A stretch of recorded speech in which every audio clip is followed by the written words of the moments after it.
Hare Krishna, everyone.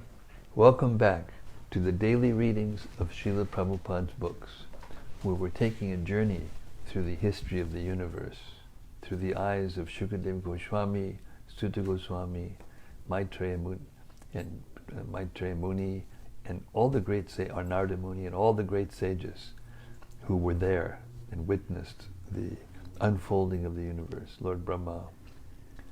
And so, welcome back. We say hello to Rati Manjari, just in case she's watching, not now, but she's in India now. She's in Mayapur. Yes, she's at Vaisheshika Prabhu's Yatra. Yeah. So, we'll miss her. Okay. Sanatana Goswami had something to say about Srimad-Bhagavatam, which we hear every day to try to deepen our hearing. Hearing is the most important item of devotional service. From hearing comes everything. And deep hearing depends on the level of our faith. And our faith is increased in the association of the Vaishnavas, in hearing in the association of the Vaishnavas, and accepting what is favorable for devotional service, which is this hearing in the association of the Vaishnavas. Okay. So Sanatana Goswami had this to say about Srimad-Bhagavatam to increase our faith and the depth of our hearing. Sarva Shastrab Dipiyusha Sarva Vedaika Satpala Sarva Siddhanta Ratnaja Sarva Lokaika Drik Prada. O nectar from the ocean of all scriptures, singular fruit of all the Vedas, rich mine of the precious gems of all conclusive truths, you are the only giver of sight to all the worlds. Sarva Bhagavata Prana, Srimad Bhagavata Prabho, Kalidwandoditaditya, Sri Krishna Parivartita. O life air of all the Supreme Lord's devotees, O Master, Srimad Bhagavatam, you are the sun risen in the darkness of Kali. You are the exact image of Sri Krishna. Paramananda Pataya, Prema Varshakshadayate, Sarvada Sarvasevyaya, Sri Krishnaya Namostume. I bow down to you, who are supremely blissful to read. Your every syllable pours down a flood of prema. You can always be served by everyone. You are Sri Krishna himself. Madikabando matsangin, madguro man mahadana, man nistadaga mad bhagya, mad ananda namostute. My only friend, my constant companion, my spiritual master, my great wealth, my savior, my good fortune, my source of ecstasy, I bow down to you. Asadu sadutadayin adini chochata kada hanamunchagadachin mam premna rit kantayospuda. O bestower of saintliness to the unsaintly, O exalter of the most fallen, please never leave me. Always appear in my heart and my voice with pure love. Om Namo Bhagavate Vasudevaya. Om Namo Bhagavate Vasudevaya. Om Namo Bhagavate Vasudevaya. Okay, here we are. Srimad-Bhagavatam, Canto 4, Chapter 23. Prthu Maharaj goes back to Godhead, I think. Is it? Goes back to Godhead. And it's either he's offering prayers to the Lord or someone's glorifying him. What is it? Here, a pop quiz. The demigods. Pop quiz. What is it? The demigods who see the passing away of Archie. There you go. Archie and Prthu Maharaj are on their way back to Godhead. And the demigods are appreciating and glorifying them. Starting with text 28. Any person who engages himself within this material world in performing activities that necessitate great struggle, and who, after obtaining a human form of life, which is a chance to attain liberation from miseries, undertakes the difficult tasks of fruitive activities, must be considered to be cheated and envious of his own self. Purport.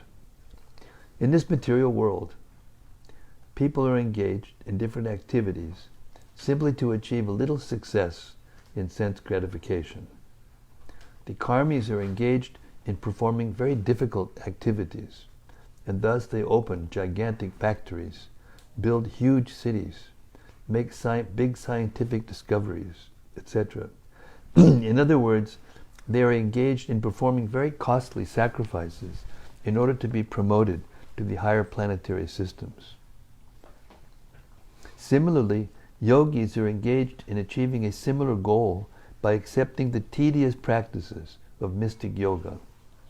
Jnanis are engaged in philosophical speculation in order to gain release from the clutches of material nature. In these ways, everyone is engaged in performing very difficult tasks simply for the gratification of the senses. All of these are considered to be engaged in sense gratificatory activities, or vishaya, because they all demand some facility for material existence. Actually, the results of such activities are temporary. As Krishna himself proclaims in Bhagavad Gita 7:23, antavat tu palam te sham. The fruits of those who worship the demigods are limited and temporary. Thus the fruits of the activities of the yogis, karmis, and jnanis are ephemeral. Moreover, Krishna says, tad bhavat yalpame dasam. They are simply meant for men of small intelligence. The word vishaya denotes sense gratification. The karmis flatly state that they want sense gratification. The yogis also want sense gratification, but they want it to a higher degree. It is their desire to show some miraculous results through the practice of yoga. Thus they strive very hard to achieve success in becoming smaller than the smallest, or greater than the greatest, or in creating a planet like Earth, or as scientists by inventing so many wonderful machines. Similarly, the jnanis are also engaged in sense gratification, for they are simply interested in becoming one with the Supreme. Thus the aim of all these activities is sense gratification, to a higher or a lower degree. The bhaktas, however, are not interested in sense gratificatory practices. They are simply satisfied to get an opportunity to serve the Lord. Although they are satisfied in any condition, there is nothing they cannot obtain, because they are purely engaged in the service of the Lord. The wives of the demigods condemn the performers of sense gratificatory activities as vanchita, cheated. Those so engaged are actually killing themselves, atmaha, as stated in Srimad-Bhagavatam 11:20-17. Nrideham adyam subalam sudurbalam sudurlabam plabam sukalpam gurukarnadharam mayanukulena nabasvateditam puman babadmim nateret atmaha. When one wants to cross a large ocean, he requires a strong boat. It is said that this human form of life is a good boat by which one can cross the ocean of nations. In the human form of life, one can obtain the guidance of a good navigator, the spiritual master. One also gets a favorable wind by the mercy of Krishna, and that wind is the instructions of Krishna. The human body is the boat. The instructions of Lord Krishna are the favorable winds, and the spiritual master is the navigator. The spiritual master knows well how to adjust the sails to catch the winds favorably and steer the boat to its destination. If, however, one does not take advantage of this opportunity, one wastes the human form of life. Wasting time and life in this way is the same as committing suicide. The word labdva pavargam is significant in this verse because, according to Jiva Goswami, apavargyam, or the path of liberation, does not refer to merging into the impersonal Brahman, but to salokyadi siddhi, which means attaining the very planet where the Supreme Personality of Godhead resides. There are 5 kinds of liberation, and one is called sayuja mukti, or merging into the existence of the Supreme, or the impersonal Brahman effulgence. However, since there is a chance of one's falling down again into the material sky from the Brahman effulgence, Srila Jiva Goswami advises that in this human form of life, one's only aim should be go back to Godhead. Srila Jiva Goswami advises that in this human form of life, one's only aim should be to go back home, back to Godhead. The words savanchita indicate that once a person has obtained the human form of life, he is actually cheated if he does not make preparations to go back home, back to Godhead. The position of all non-devotees who are not interested in going back to Godhead is very much lamentable, for the human form of life is meant for executing devotional service and nothing else. Text 29. The great sage Maitreya continued speaking.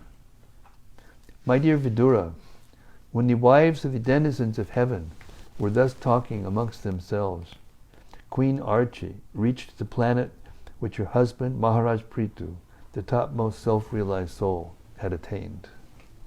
Purport. According to Vedic scriptures, a woman who dies with her husband or enters into the fire in which her husband is burning also enters the same planet her husband attains. In this material world there is a planet known as Patiloka, just as there is a planet known as Pitriloka. But in this verse, the word Patiloka does not refer to any planet within this material universe. For Prthu Maharaj, being topmost amongst self-realized souls, certainly returned home, back to Godhead, and attained one of the Vaikuntha planets. Queen Archi also entered Patiloka, but this planet is not in the material universe, for she actually entered the planet which her husband attained. In the material world also, when a woman dies with her husband, she again unites with him in the next birth. Similarly, Maharaj Prthu and Queen Archi united in the Vaikuntha planets. In the Vaikuntha planets there are husbands and wives, but there is no question of their giving birth to children or having sex life. In the Vaikuntha planets, both husbands and wives are extraordinarily beautiful, and they are attracted to one another, but they do not enjoy sex life. Indeed, they consider sex not to be very relishable, because both husband and wife are always absorbed in Krishna consciousness and in glorifying and chanting the glories of the Lord. According to Bhaktivinoda Thakur, also, a husband and wife can turn the home into a place as good as Vaikuntha, even while in this material world. Being absorbed in Krishna consciousness, even in this world, husband and wife can live in Vaikuntha simply by installing the deity of the Lord within the home and serving the deity according to the directions of the Shastras. In this way, they will never feel the sex urge. That is the test of advancement in devotional service. One who is advanced in devotional service is never attracted by sex life, and as soon as one becomes detached from sex life and proportionately attached to the service of the Lord, he actually experiences living in the Vaikuntha planets. In the ultimate issue, there is actually no material world, but when one forgets the service of the Lord and engages himself in the service of his senses, he is said to be living in the material world. Text 30. Maitreya continued, The greatest of all devotees, Maharaj Prthu, was very powerful, and his character was liberal, magnificent, and magnanimous. Thus I have described him to you as far as possible. Purport. In this verse, the word Bhagavatama is very, very significant. For the word Bhagavat is used especially to refer to the Supreme Personality of Godhead, as the word Bhagavan, the Supreme Personality of Godhead, is derived from the word Bhagavat. Sometimes, however, we see that the word Bhagavan is used for great personalities like Lord Brahma, Lord Shiva, and Narada Muni. This is the case with Prthu Maharaj, who is described here as the best of the Bhagavans, or the best of the Lords. A person can be so addressed only if he is a great personality who exhibits extraordinary and uncommon features, or who attains the greatest goal after his disappearance, or who knows the difference between knowledge and ignorance. In other words, the word Bhagavan should not be used for ordinary persons. Text 31. Any person who describes the great characteristics of King Prthu with faith and determination, whether he reads or hears of them himself, or helps others to hear of them, is certain to attain the very planet where Maharaj Prthu attained. In other words, such a person also returns home to the Vaikuntha planets, back to Godhead. Purport. In the execution of devotional service, Shravanam Kirtanam Vishnu is especially stressed. This means that bhakti, or devotional service, begins by hearing and chanting about Vishnu. When we speak of Vishnu, we also refer to that which relates to Vishnu. In the Padma Purana, Lord Shiva recommends Vishnu worship to be the topmost worship, and better than Vishnu worship is worship of the Vaishnava, or anything that is related to Vishnu. The fact is explained herein that hearing and chanting about a Vaishnava is as good as hearing and chanting about Vishnu. For Maitreya has explained that anyone who hears about Prthu Maharaj with attention also attains the planet which Maharaj Prthu attained.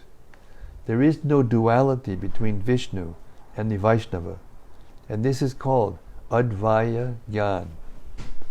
A Vaishnava is as important as Vishnu, and therefore Srila Vishwanath Chakravarti Thakur wrote in his Gauravashtaka, Sakshat Taritvaina Samastachashtrair Uktas Tata Bhavyat Eva Sadbihi Kintu Prabhu Yak Priya Eva Tasya Vande Guru Sri Charanadavindam.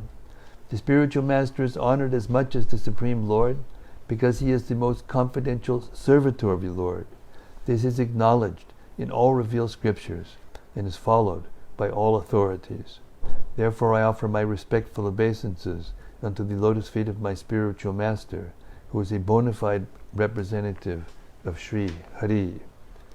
The Supreme Vaishnava is the spiritual master, and he is non-different from the Supreme Personality of Godhead. It is said that sometimes Lord Chaitanya Mahaprabhu used to chant the names of the gopis. Some of the Lord's students tried to advise him to chant the name of Krishna instead.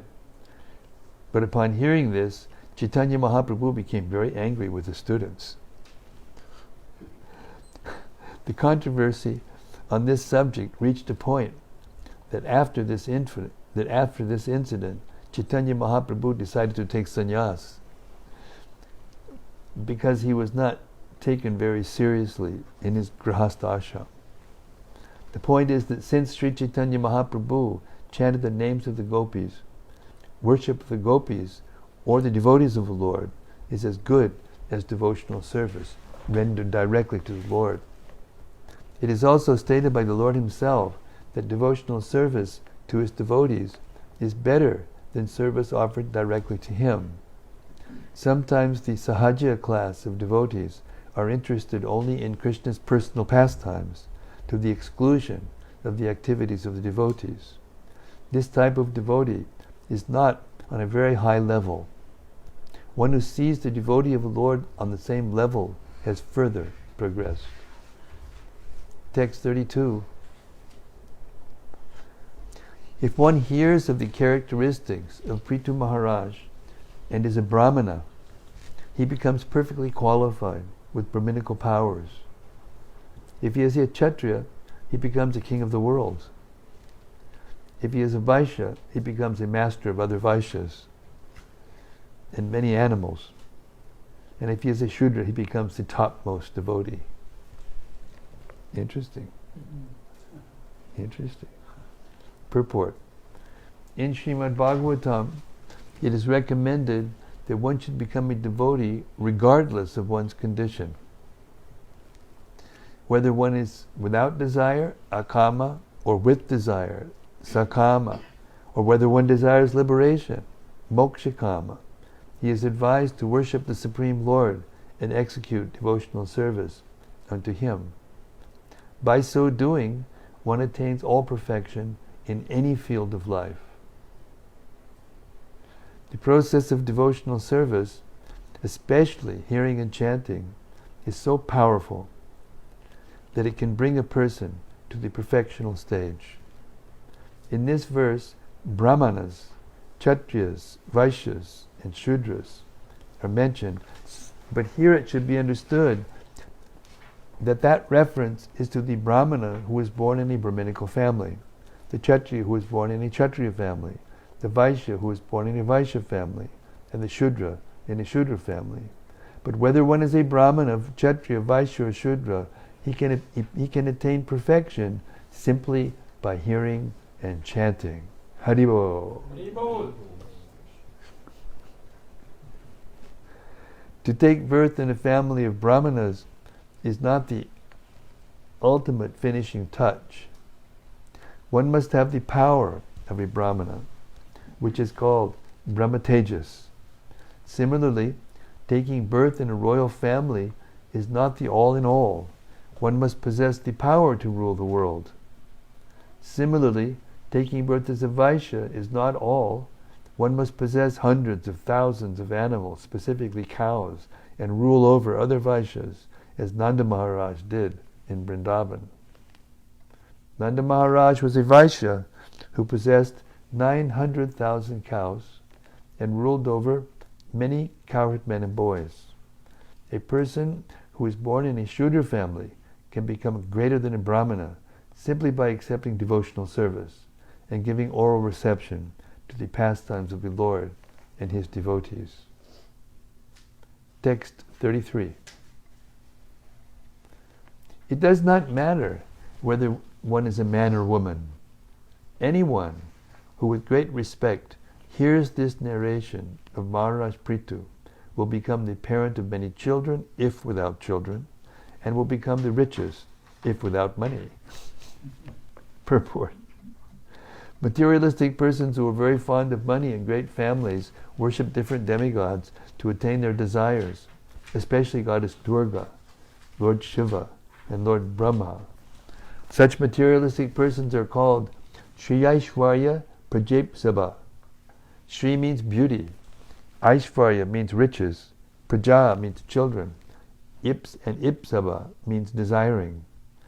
As described in the second canto of Srimad-Bhagavatam, one has to worship various demigods for different types of benedictions.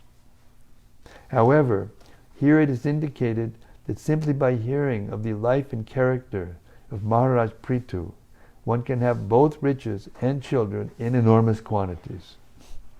One simply has to read and understand the history and life and activities of Prthu Maharaj.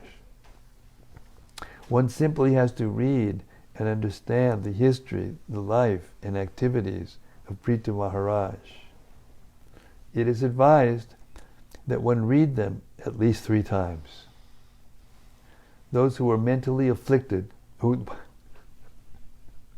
those who are materially afflicted will so benefit by hearing of the Supreme Lord and His devotees that they need not go to any demigod.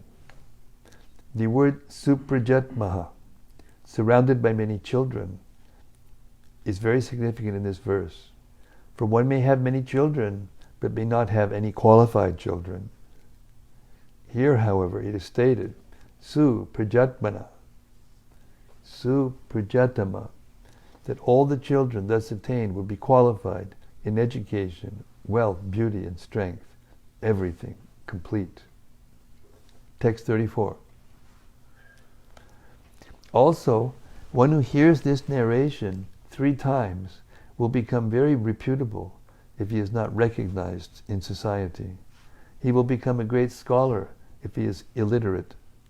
In other words, hearing of the narrations of Prthu Maharaj is so auspicious that it drives away all bad luck. Haribol, Haribol, Haribol, Haribol.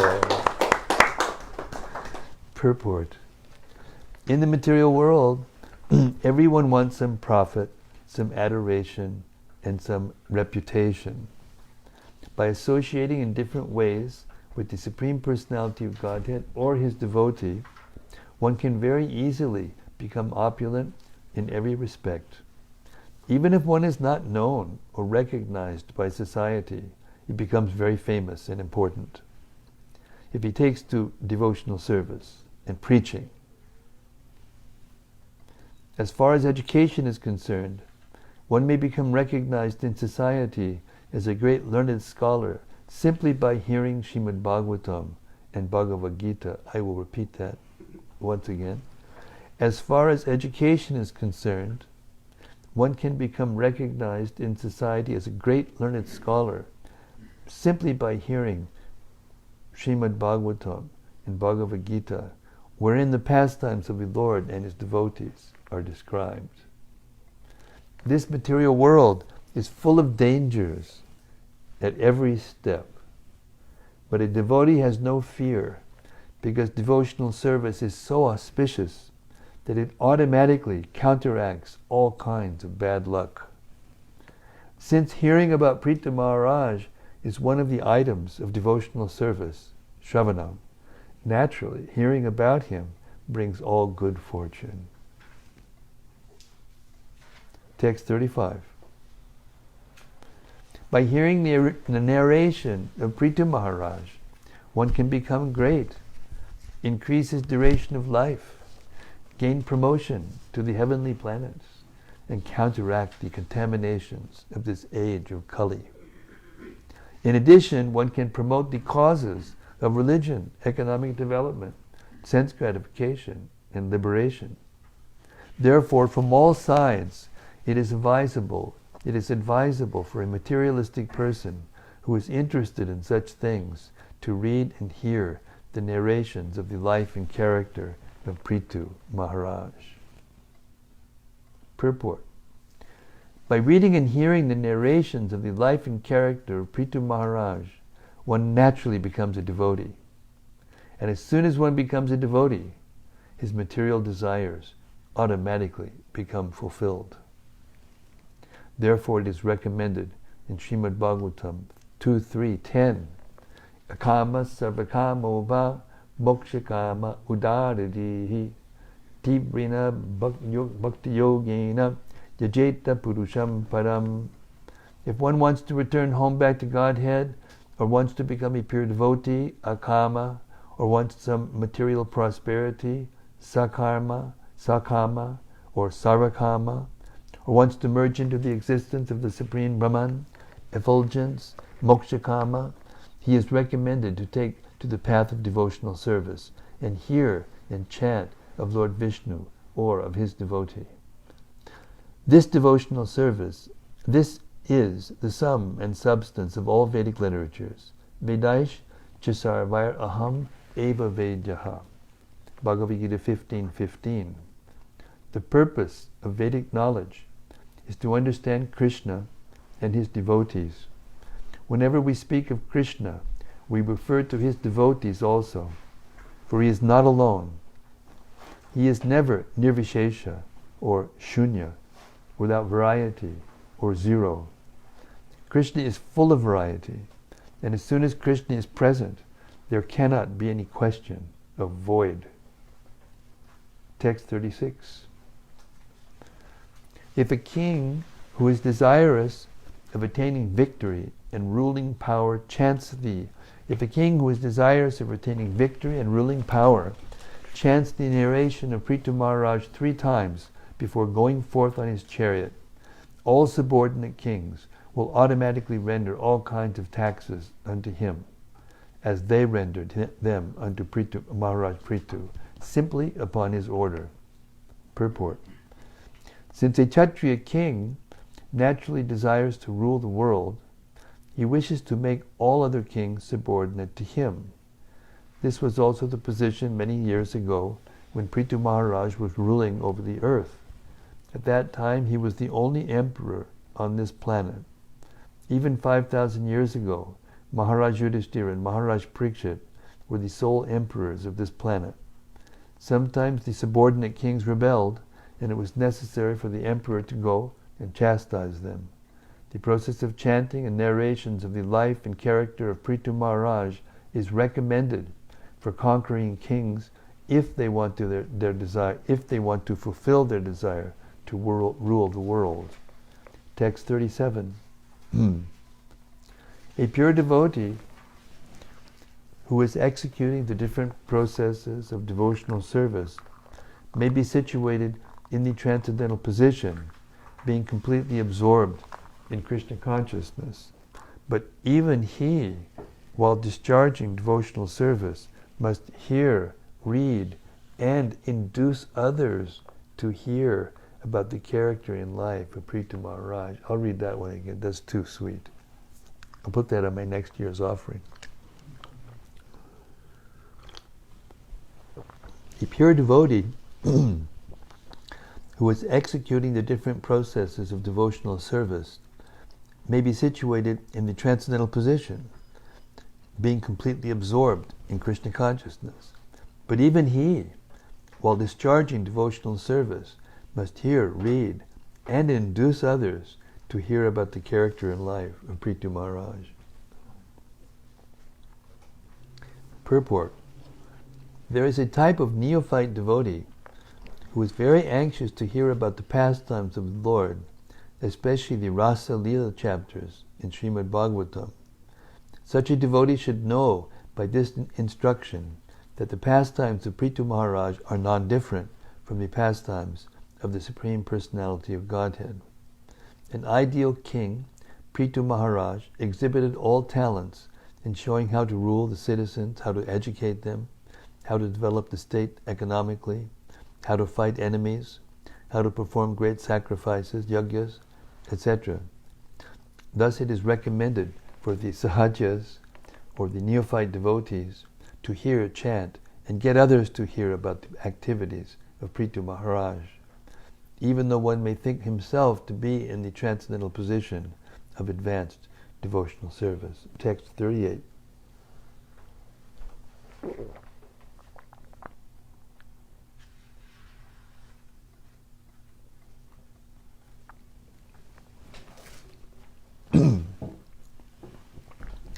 The great sage Maitreya continued, My dear Vidura, I have as far as possible spoken the narrations about Prthu Maharaj, which enrich one's devotional service attitude.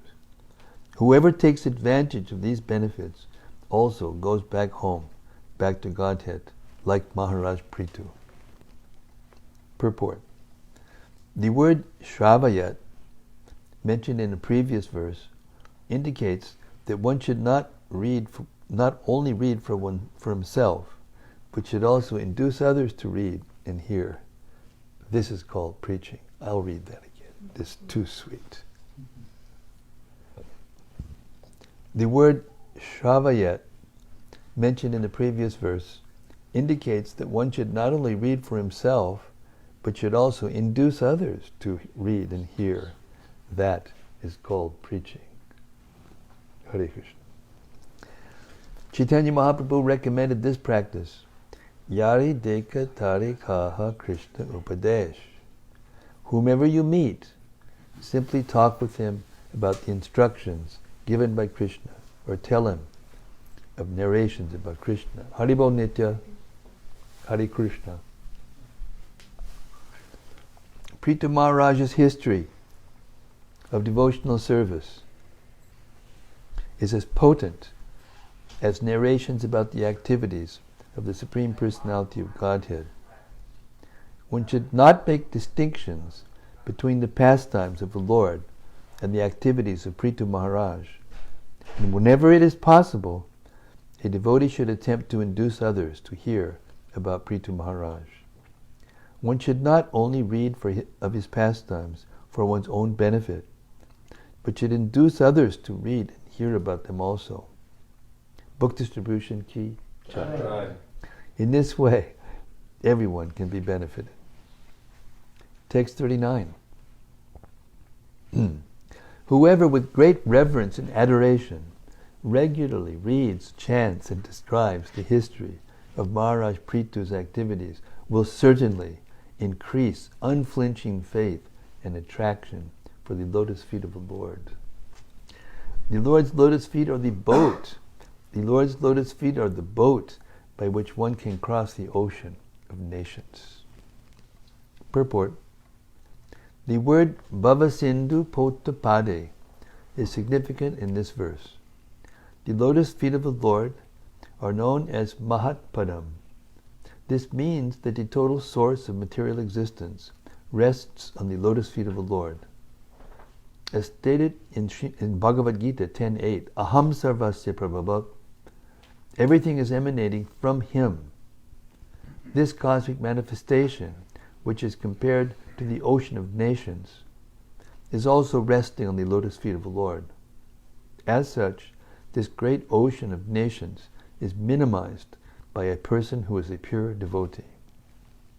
One who has taken shelter of the lotus feet of the Lord need not cross over the ocean, for he has already crossed it by virtue of his position at the Lord's lotus feet. By hearing and chanting of the glories of the Lord or the Lord's devotee, one can become firmly fixed in the service of the lotus feet of the Lord. This position can also be achieved very easily by narrating the history of the life of Prthu Maharaj regularly, every day. The word Vimukta Sangha is also significant in this connection. Because we associate with the three qualities of material nature, our position in this material world is full of dangers. But when we engage in the devotional service of the Lord by the process of Shravanam and Kirtanam, I'll repeat that again. Because we associate with the three qualities of material nature, our position in this material world is full of dangers. But when we engage in the devotional service of the Lord by the process of Shravanam and Kirtanam, we immediately become Vimukta Sangha, or liberated. Thus ends the Bhaktivedanta purports of the 4th canto, 23rd chapter of Srimad-Bhagavatam, entitled Maharaj Prithu's Going Back to God after God. Jai Prthu Maharaj ki jai ho. Prthu Maharaj ki jai ho. All right. There you have it. Just keep hearing the Srimad-Bhagavatam every day, and all problems in life will be solved amicably. Chapter 24. Chanting the song sung by Lord Shiva. Text 1. The great sage Maitreya continued. Vijitashva, the eldest son of Maharaj Prthu, who had a reputation like his father's, became emperor and gave his younger brothers different directions of the world to govern. For he was very affectionate toward his brothers. Purport.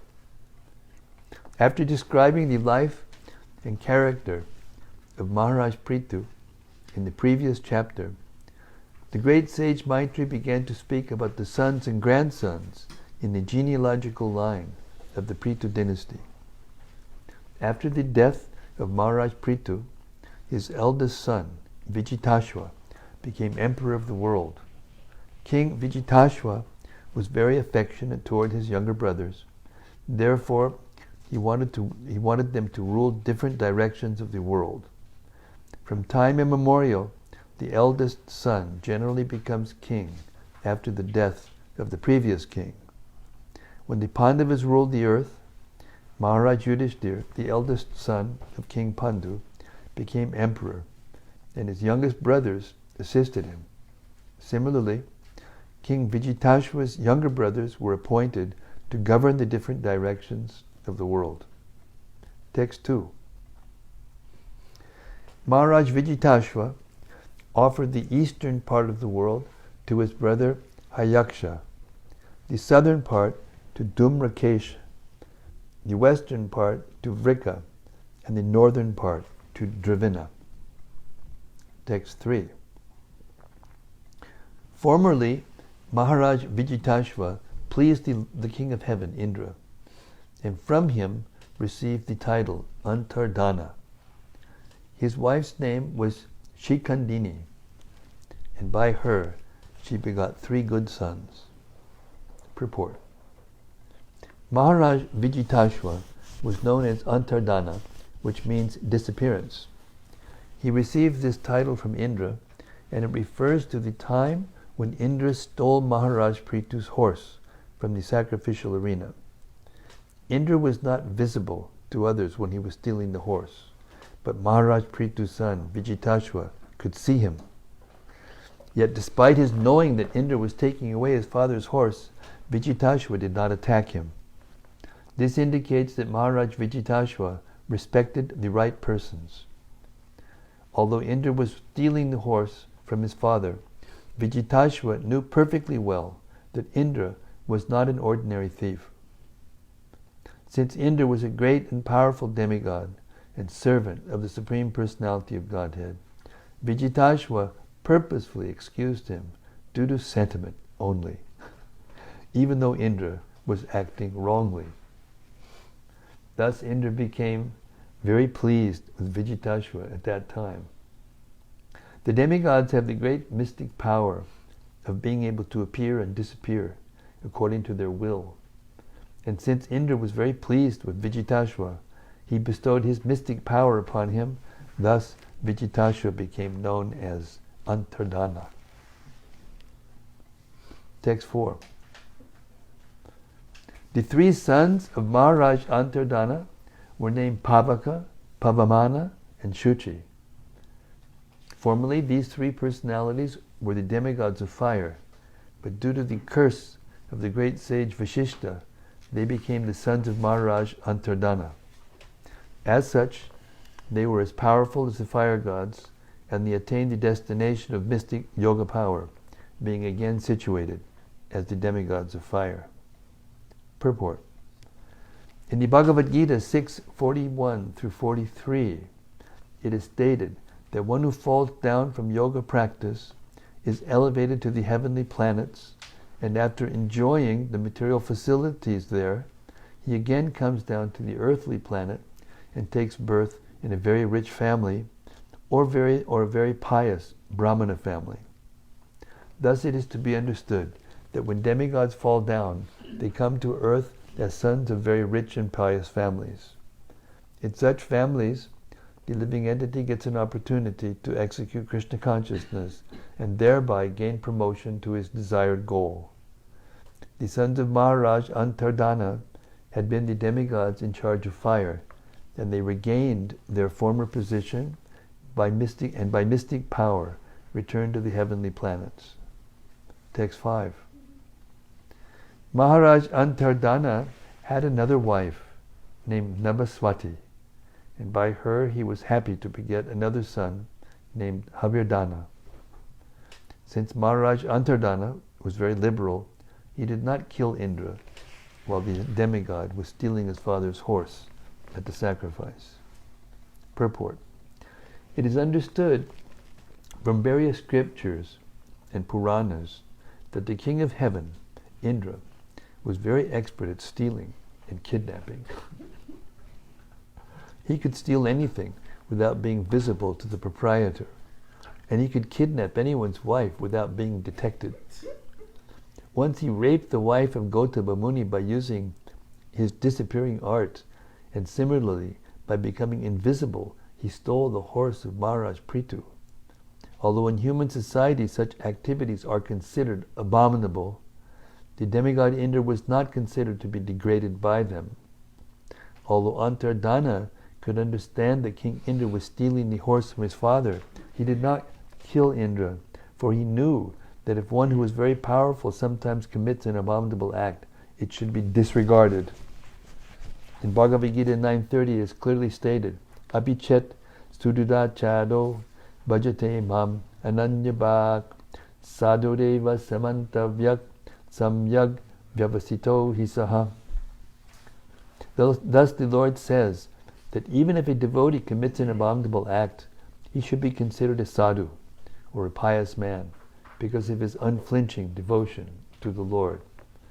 The devotees of the Lord never unwillingly commit any sinful acts, but sometimes they commit something abominable due to their previous habits. Such acts should not be taken very seriously.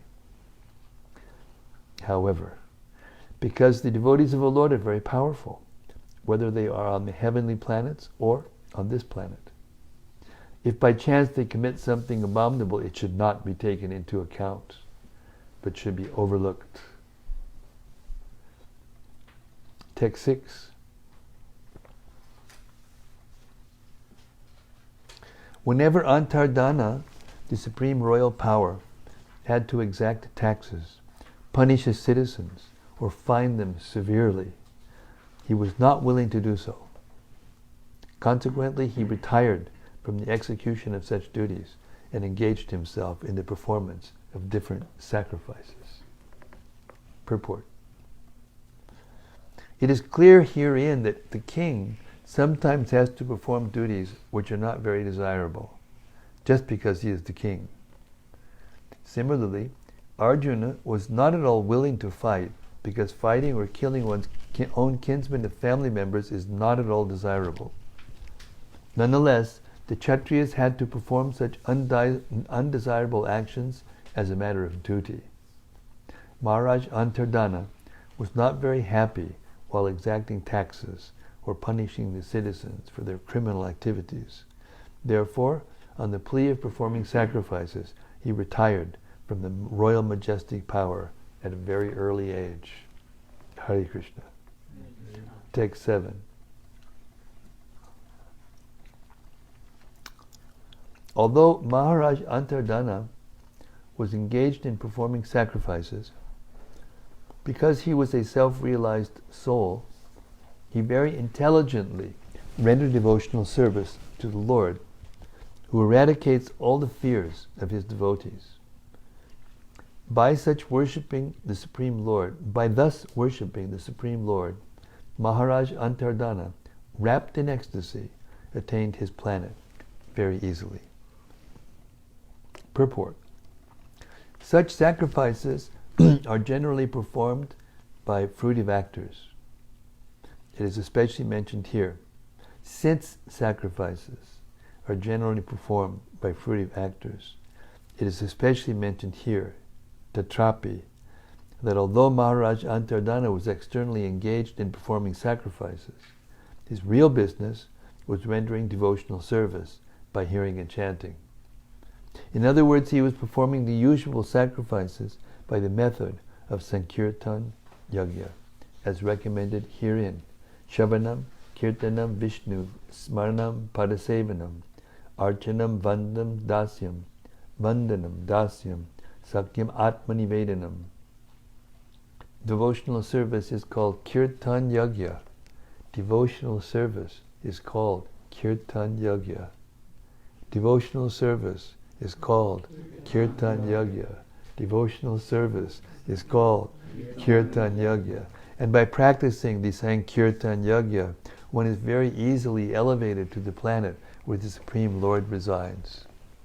Out of the 5 kinds of liberations, achieving the same planet where the Lord resides and living with the Lord there is called Salokya liberation.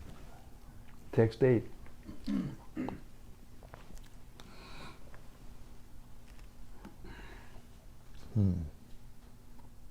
Okay, it's 7:30, I gotta stop.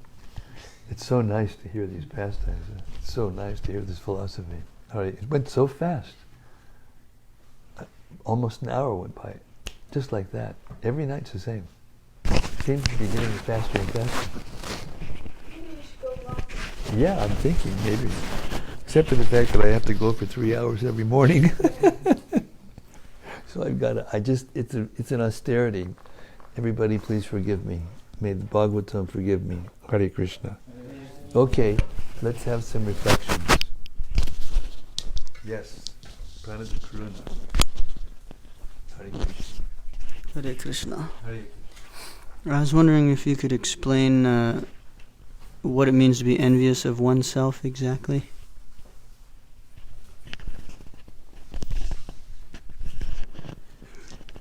Very good question. What it means to be envious of oneself. It means to act in such a way as we forget who we are. And not to act in such a way as we can remember who we are.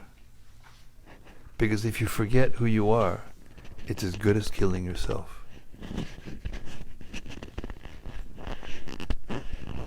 We're all thinking that we're American, Indian, man, woman, husband, children, child, wife, whatever. But actually we're none of those things. I mean, we have to do our duty while we're here in this material world, in these material bodies. But there's a very nice, I was thinking about this the other day, and if you don't mind, would anybody mind? Okay, I'll read you a little excerpt from the Srimad-Bhagavatam. Now I just have to remember where it is. Yogastha kuru karmani sangam tyaktva dhananjaya. That comes right after karmanye vedas kariste ma paleshu karanja ma karma palahetu bhur mati karma sukandi. That's 2. Huh? 47. I was right. 248. Yogastha kuru karmani sangam tyaktva dhananjaya Sijya samo bhutva samatmam yoga uchate. Perform your duty, equipoised, O Arjuna, abandoning all attachment to success or failure. Such equanimity is called yoga. Very interesting purport. I'd like you to pay attention. Is anyone not paying attention? Just as I thought. Purport. Anybody who's not ready to hear this, raise your hand. Okay. Purport. Krishna tells Arjuna that he should act in yoga. And what is that yoga? Yoga means to concentrate the mind upon the Supreme by controlling the ever-disturbing senses. And who is the Supreme? The Supreme is the Lord. And because he himself is telling Arjuna to fight, Arjuna has nothing to do with the results of the fight. Gain or victory are Krishna's concern. Arjuna is simply advised to act according to the dictation of Krishna. The following of Krishna's dictation is real yoga, and this is practiced in the process called Krishna consciousness. By Krishna consciousness only one can give up the sense of proprietorship. One has to become a servant of Krishna, or the servant of Krishna. That is the right way to discharge duty in Krishna consciousness, which alone can help one to act in yoga. Now this paragraph is what I was the point I'm trying to make. Arjuna is a Kshatriya, and as such, he is participating in the Varnashram Dharma institution. This has to do with the duties in the material world. It is stated in the Vishnu Purana that in the Varnashram Dharma, the whole aim is to satisfy Vishnu. Oh, really? No one should satisfy himself, as is the rule in the material world, but one should satisfy Krishna. So, unless one satisfies Krishna, one cannot correctly observe the principles of Varnashram Dharma. Indirectly, Arjuna was advised to act as Krishna told him. So Varnashram Dharma does not mean to perform a duty perfectly in the material world and satisfy all your material relatives. It means to satisfy Krishna. And if you're not doing that, then you're not doing your duty. And if you're not doing that, you're committing spiritual suicide. Why?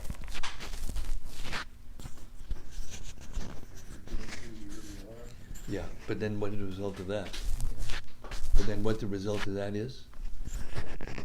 So I did. Uncle John said. Uncle John said, because you're not knowing what you are, finding out who you are. It means you got to take another birth. It means you got to take another birth, and then which are you? You know, the identification in one body or the next, or the next, or the next, or the next, or the next. You're none of them. Therefore, it is called killing yourself. In other words, as long as you keep yourself in the bodily concept of life, literally you're atmaha, you're killing yourself. And you won't be able to understand Krishna consciousness properly. Yes, you have further? Go ahead. Go on. Thank you. Go on.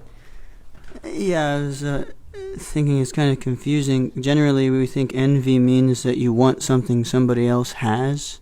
Like you envy somebody's qualities or something. And so, how is it envy? You know, it's just kind of confusing. The word envy is used.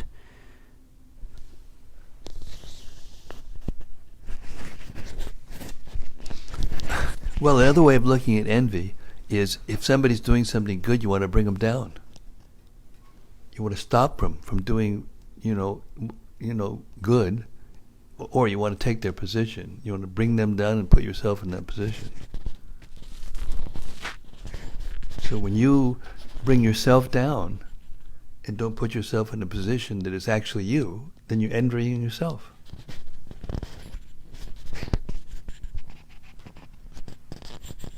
Literally. And if you eat meat, then you're envying the cows.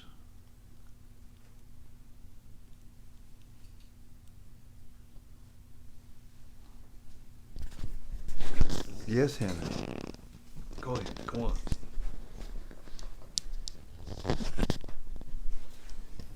And if you envy yourself or any other living entity, then automatically you envy Krishna. Right? Yes. But why? Yes. Go ahead. Put you on the spot. Because Krishna is in the heart of everyone. That's a mechanical answer. Yeah. That's out of the book. That's a textbook answer. Why? Because Krishna loves the soul more than he loves himself.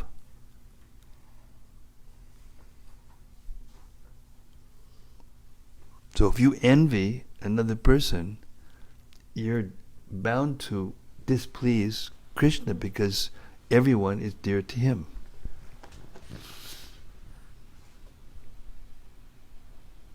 And, this is what it means to become mature and to see things through this knowledge. And if you're seeing things through the knowledge, then you'll be able to act and interact with others in a way that conforms to this, and therefore you become free. The truth will set you free, as they say. Somebody said.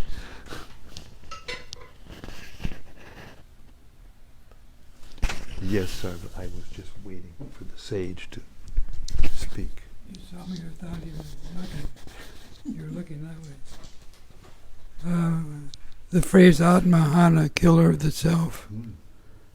I don't remember how that's exactly explained in the Ishopanishad, but does it relate to being envious of yourself? Yes. Yes, perfect example. He's talking about the Ishopanishad verse that talks about, envying oneself. And there's also verses in the Bhagavatam. There's also verses in the Puranas. There's verses everywhere that talk about symptoms of those who envy themselves.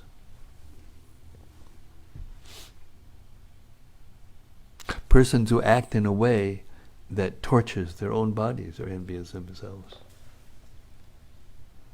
There are people that act in a way that torture their own bodies. Or the camel that eats the thorn. Yeah.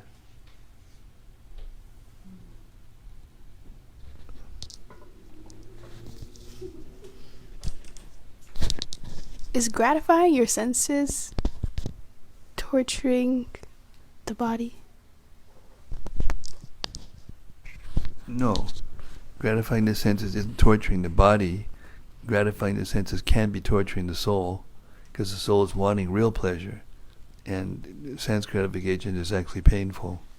But torturing the body, by torturing the body, Krishna means doing austerities that actually, torture the body.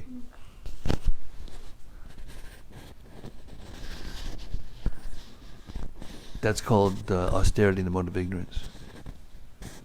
Because all these things have qualities, activities, the worker, sacrifice, understanding, knowledge, activity, the worker. All these things have qualities connected to the modes of nature. So by learning it, and then by practicing learning ourselves how to act properly, rather than look out and see who's acting properly or not out there, and then getting some kind of, sense of satisfaction by seeing the other's faults. That's not really real satisfaction. But learning how to act in such a way that we're always in goodness, and always tasting, seeing things clearly, because in the mode of goodness you see things clearly.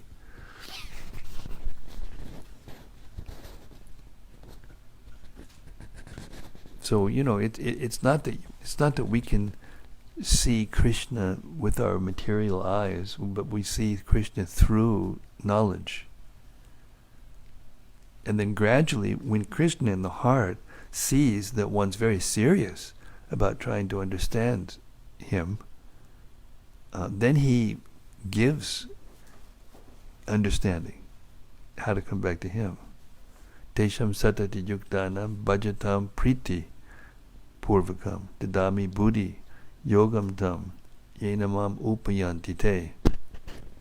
If you constantly engage in loving service, priti purvakam, then Krishna gives you directions from within how to come back to him. And you can't get those directions any other way.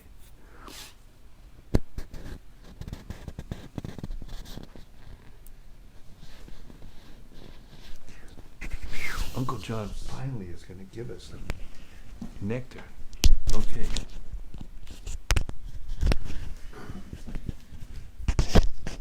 You were talking earlier about doing our duties. If you got a particular thing that you have to do, you don't really like to do, but you could just dovetail everything. You not looking at a result, but just doing it for Krishna, then it is already successful, as you said. So I guess it's a way to look at doing your normal everyday duties in a different way. it's learning how to dovetail my life, as What's the beginning of that? Remember? I read from a purport the other day. What's the beginning of that thought? The beginning of that, of doing that? I'm doing everything in the service of Krishna. Yeah. What's the beginning of it? You remember? I read from the purport. I don't remember that. 18th chapter, 57th verse. You can look it up. In the purport, Prabhupada says, we should think or say, I have been appointed by Krishna to do this duty. That's the beginning of it. Just to think before you do something, I've been appointed by Krishna to do this duty. Now you can't say that when you're just about to slaughter a cow or do some sinful act. But when you're doing your duty that you do, and everybody has to work, karma jaya karma, Krishna says in the Gita, everyone has to work in order to keep the body and soul together. Sharira yata pijate, not prasiddhya karma naha. You have to work. Everybody has to work somehow. Even the bum on the street to get himself, he has to put it in. He has to do something to get it in the old system to be able to maintain himself. Everybody has to work to do something. You can just lie on the side of the road and you can throw money at him, I guess. Yeah. Or the pipe just fly with your mouth open, where it walks in. Anyway, the point I'm making is that, and it fits with this verse that we said. Oh. I got carried away. Hare Krishna, I'm back. Because I forgot to get the mic back. Uncle John was so nectarian, I was just going to leave the mic with him. Okay, so it fits with this, what we just read from the Gita. Yogastha kura karmani sangam tyaktva dhananjaya siddhya samobhava samatvam yoga uchite. Samatvam yoga uchite. Yoga means to act steadily, to be steady.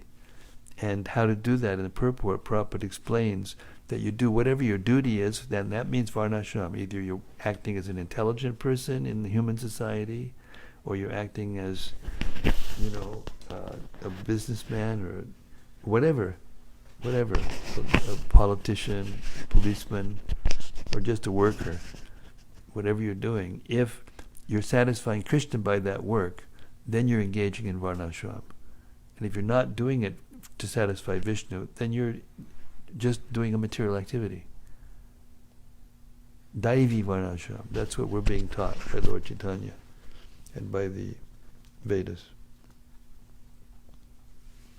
But devotional service puts us even above that. That was the purpose of all these last verses. If you just hear and chant about Prthu, or of course you'll hear that about all the pastimes.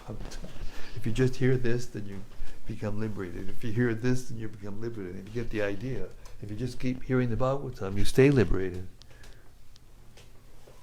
When you start hearing these truths, and they start becoming... Wait, this is a good one. Again, hit it over there. Hit it over there. It'd be a dumb question. It's not a dumb question. Already what you said was... When you start to realize things and you start to, okay, I don't have to do this duty just to perform a duty, but I'm doing it for Krishna. And then it's a success. You're kind of looking at things in a different way. You're realizing things, and it brings, the realization seems like it brings a taste, yes. The rasa, right? Yes. And you can literally, feels like you can almost taste it. Yeah. That is the goal. Sometimes there is an emphasis on academic study or analyzation or, coursework, which is not bad. We do need to learn the books. But the purpose of it eventually is to taste, So what personally I'm trying to do by doing this Bhagavatam reading every single night for the rest of my life is to help others get the taste. Because whether you know all the information or can remember it all or whatever, is not so important as getting a taste for hearing it, and hearing it regularly, and tasting it. That's the goal. You perceive it in a different way. It's weird. It's not weird. It's weird in a good way. But you can, it's like you can. You gotta get a splitter or something. It's like a way to you experience it. And it's like that taste is something that I'm starting to like experience a little bit, and I can understand now why the word rasa. I didn't understand that at first, but through reading the Srimad-Bhagavatam and hanging out with these devotees, it's starting to become a reality. Yeah, that reality means Srila Prabhupada explains what you just said very nicely. Yusuf did it very nicely too, Bhaktijan, by the way. He says, the taste that you get from doing anything is called rasa. But the bhakti rasa is the taste that you get which doesn't go away. It stays with you. I mean, it's true that it's hard to keep in that consciousness all the time.